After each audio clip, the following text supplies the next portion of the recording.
Hello, everyone. Welcome back to D2 Stories, an audio fiction podcast bringing you short, serialized weekly stories. Today, we're going to be getting into the fourth and final chapter of Mystery on Planet Lamachus. This one has been a blast to write. I don't want to hold things up on ceremony too much, but this entry is more or less the 6-month mark since the first chapter of Latocracy, the first story in D2, was published. I've been doing this for half a year, a 20 to 30 minute chapter almost every week, and that is just incredible to me how time has flown by. If you have been listening from the beginning up through now, I thank you from the bottom of my heart. And if this is your first story with me, I thank you as well for listening through to the end. Hopefully I've given you a reason to listen more. This journey has helped me learn a lot about myself as a writer and areas I want to improve. With this story in particular, I wanted to focus heavily on my attention to detail when it comes to describing what areas, people, and in this case, creatures look like. I think sci-fi, and particularly my inspiration with Lamachus, was a great opportunity for me to explore that, and I hoped you enjoyed diving into this world with me. Don't forget to stick around for the end credits if you want a taste of what's to come next. But as always, without further ado, let's get into a quick recap and get started. Last time, the crew finally made their way to the epicenter of the disaster, the control room, where tens of bodies of humans and Lamachans alike lay strewn about in a gruesome scene. The team wanted to turn around there, but Rosa persisted, pointing out the suspicious circumstances of the incident. They discovered a series of tapes documenting the discovery and study of the Lamachans by a Dr. Richard Potter. This tape revealed the Lamachans to be incredibly complex creatures, capable of converting Lamachite into electricity through their eggs. Before they could listen further, on the other side of the complex, they heard the sounds of several Lamachans banging against the door. The team fled back to the control center, but Rosa stayed behind briefly to grab something from the organic slab. Chapter 4: Evacuation and Betrayal. Mercurius led the others back into the blood-stained control center. He looked around, staring towards the door that he had just come through, and the other path north, to the non-research division. Overwhelmed by the smell and still faintly hearing the sounds of Lamachans down the hallway, he growled to himself with frustration. So there's 3 choices: 1 devil, 100 devils, or an unknown amount of devils. Anyone have a preference for poison? Rosa, who had been trailing behind, caught up to the group. Through the hatch from the director's office. You want us to go above ground? Rowan asked. Without verbally responding, the captain started climbing up the ladder and towards the surface. With one hand, she grabbed the locking mechanism while still holding on and undid the override by opening it from the inside. She continued crawling up the ladder. Mercurius looked agitated and frustrated, but shortly the others started following her up, and he just groaned and followed suit. He put his rifle on his back and held a pistol with one hand while using the other to climb up. When they got to the top and he climbed out, Starlet locked the door behind them. We should be able to follow the same path above ground that we came in, Rosa said. The octagonal sheet metal that covered them from the elements was laid out in the same path as it was below, each with makeshift above-ground tunnels guiding the way from outpost to outpost. She started walking towards the inorganic division when a gunshot rang out. Quickly she turned, drawing a pistol from her hip and pointing it at Mercurius, who had just fired his at the ground. Enough, he said. Guard, put that away.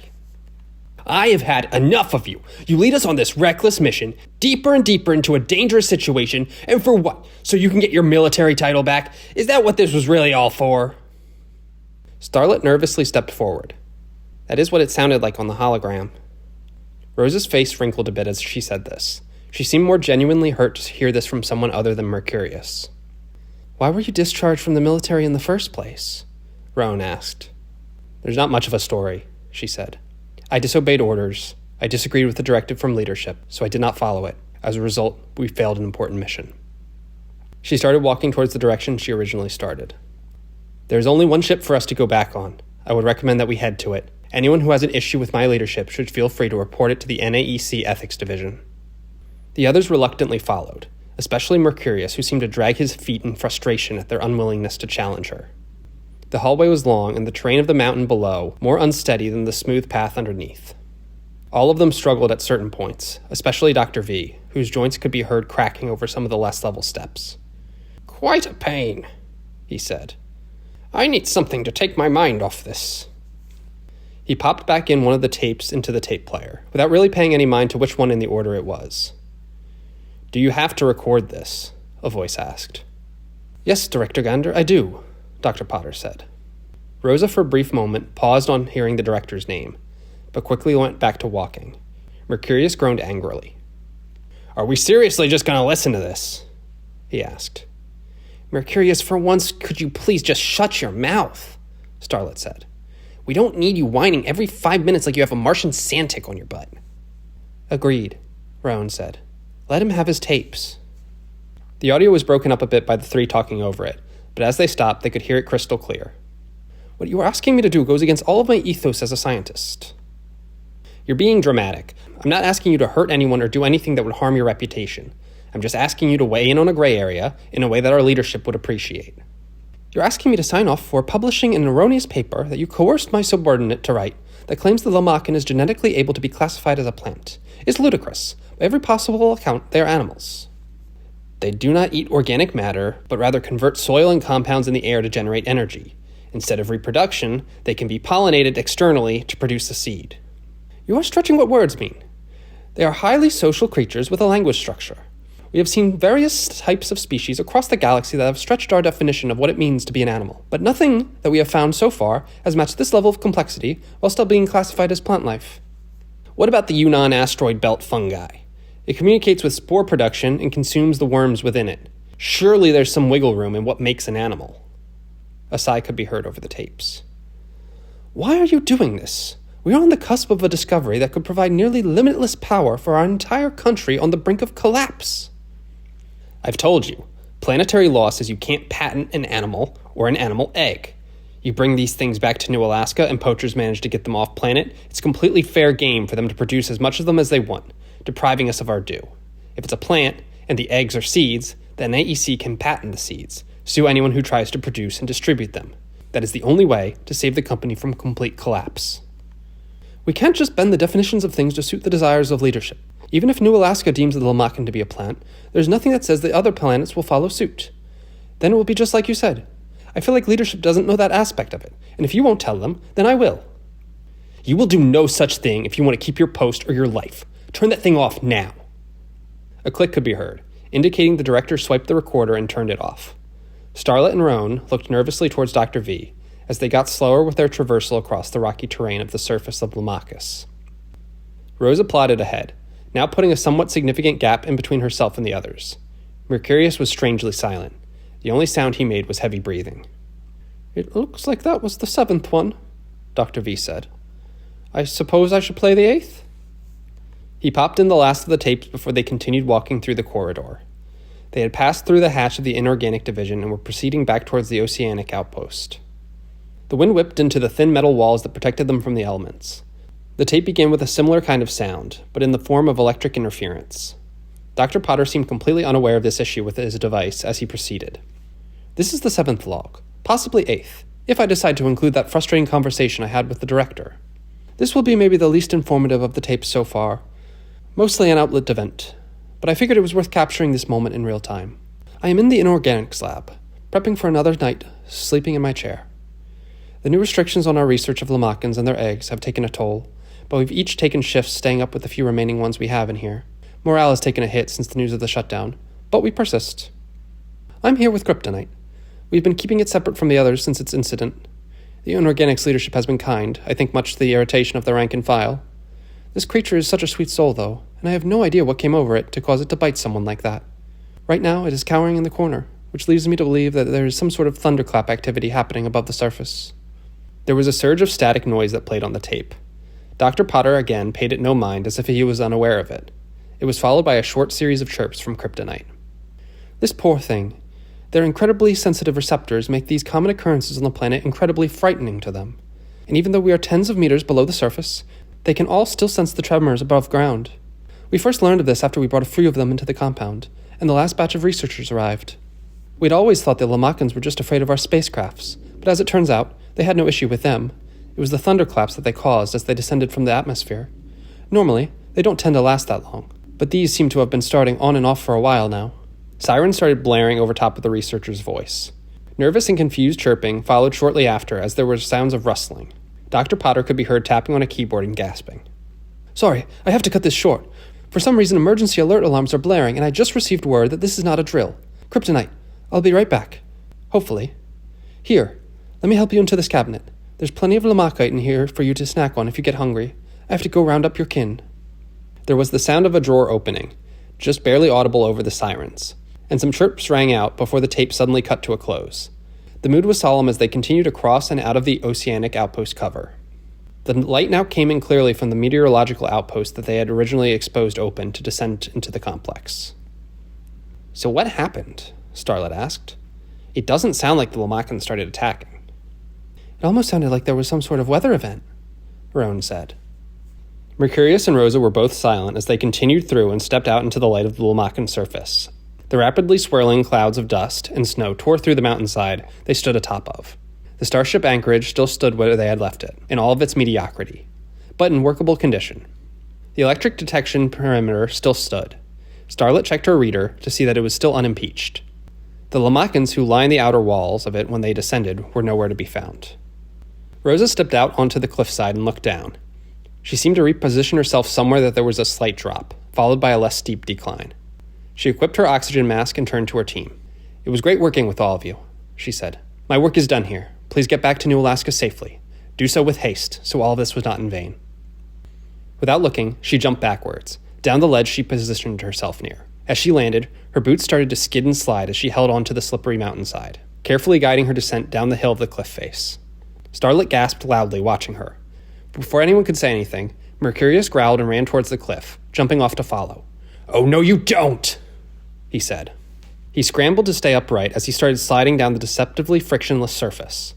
He drew his rifle from his back and pulled it forward to aim, struggling to find Rosa in his sights as he slid.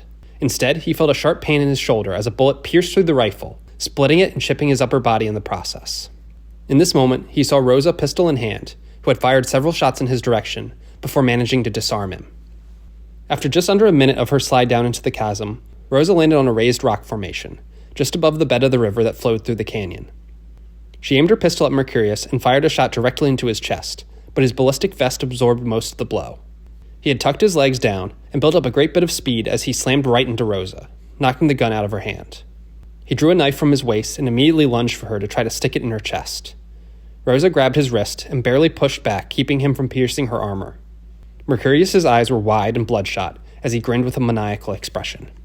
"You bitch! I bet you think you were slick, taking us off course, going past the control center. I had just come to terms with the fact that I was going to have to blow up the Anchorage with all of us on it to destroy those tapes and our knowledge of them. And then you go and do this too. What is your plan? Live among the lizards until the NAC sends another paramilitary squad to kill you too?" Rosa twisted his arm, swinging the knife out of his grip. Then she quickly struck his face twice before he backed up and raised his arms. "Why are you doing this? They killed our compatriots. They are attempting to bury the answer to the crisis fueling wars across hundreds of solar systems. What could they possibly giving you in exchange to sell your soul?" "Isn't it obvious?" he asked. "Weapons for the revolution. The NAEC is running out of fuel, but they still have plenty of arms for Mars. Once we wipe out the deadbeats that plague our planet, we'll inspire others to follow suit. The subhuman scum like yourself will finally stop leeching off of us." Mercurius stepped in to try to strike her, but she quickly swung her leg in a roundhouse kick and sent him flying off the raised formation and into the thigh-deep water below. His teeth chattered rapidly, being thrust into the freezing cold current of the river. He attempted to climb back up the side to Rosa, but found that it was made of the same nearly frictionless composition of the cliff they had slid down. He noticed that around where his head was, he could see his reflection. The high tide of this river, when it eroded away this slippery Lamachite surface, seemed to create a mirror in the boulder. His confusion turned to terror as suddenly he heard a two-note chirp coming from nearby. He grabbed the laser pistol at his side as he frantically looked back and forth, up and down the river to see where the Lamacan cry was emanating from. The chirping repeated the same two notes over and over again, and seemed not to move at all. Mercurius looked to the other side of the river, to see where the rock wall was worn away to create the reflective phenomenon. "You tricky Venus girl," he said.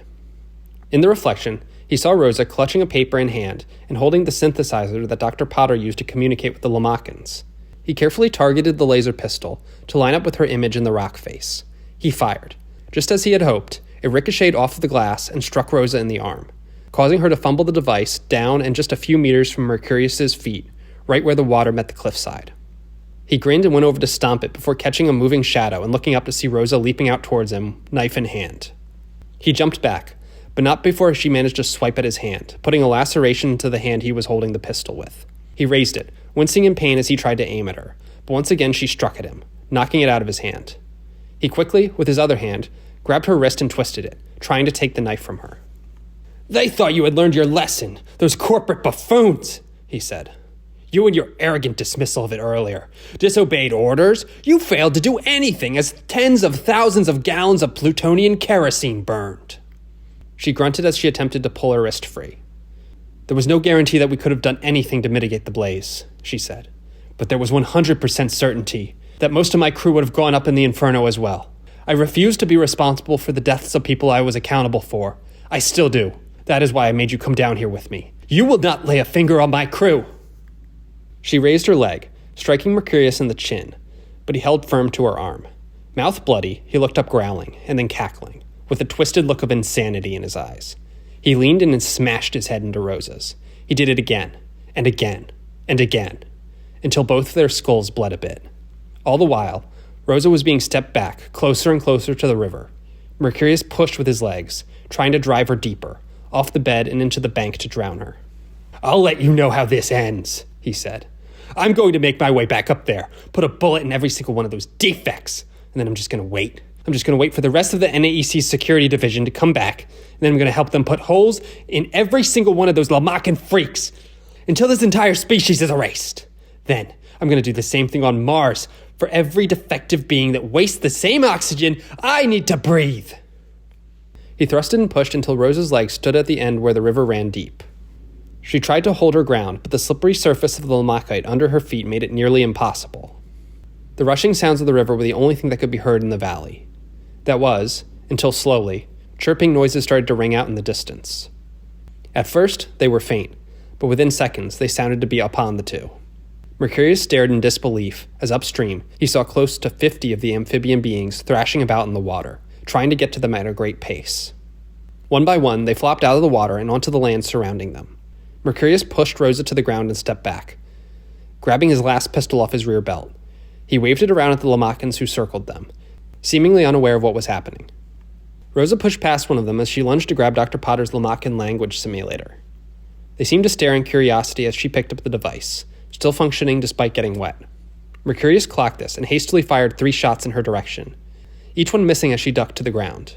The Lamachans, stirred from interest to hostility towards him, started emitting fast-paced, incredibly high-pitched chirps.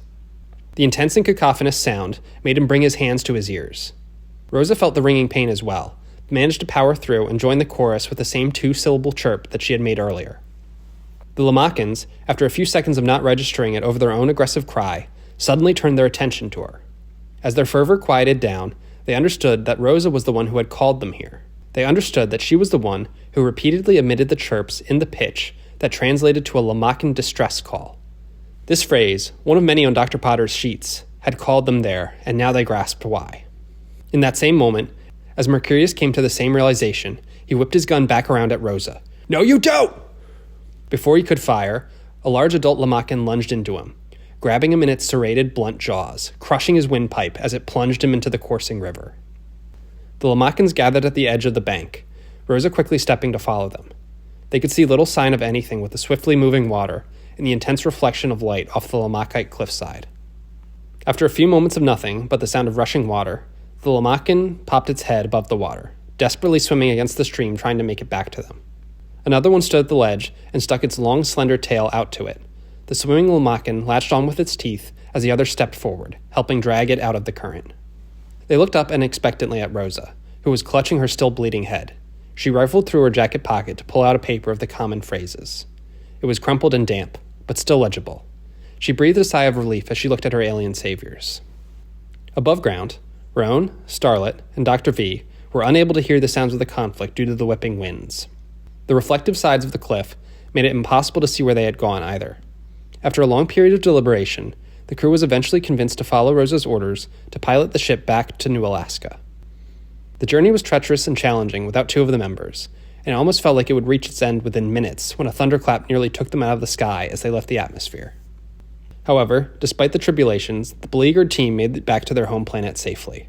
They provided to their leadership a report in line with the expectations of what they were expected to provide.